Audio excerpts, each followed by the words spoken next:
My career has been spent around leadership and leadership development. I had two watershed experiences, one as a teenage boy and one shortly after, that I realize in reflection have had a great influence on my learning and the approach I've taken to leadership. The first was in our neighborhood.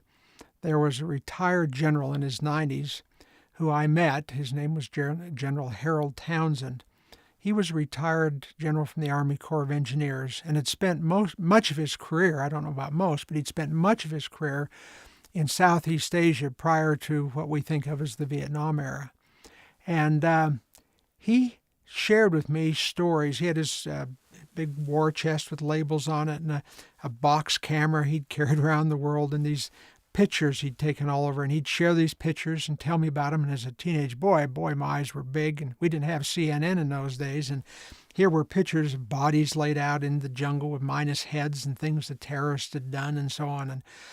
And they were just fascinating. But I realized later that these stories all had a theme. He wasn't just talking. He was trying to teach me that leaders make a difference, whether it's in a jungle village or in a corporation or a nation. For good or ill, leaders make a difference. Later, as a young man, I was in a situation where I ran across a quote by a leader that I had respected a great deal in the 1800s, who basically said the key to effective leadership was to teach correct principles so that people could govern themselves. Those two ideas, leaders make a difference, and teaching correct principles so that people can lead effectively, have influenced me throughout my life.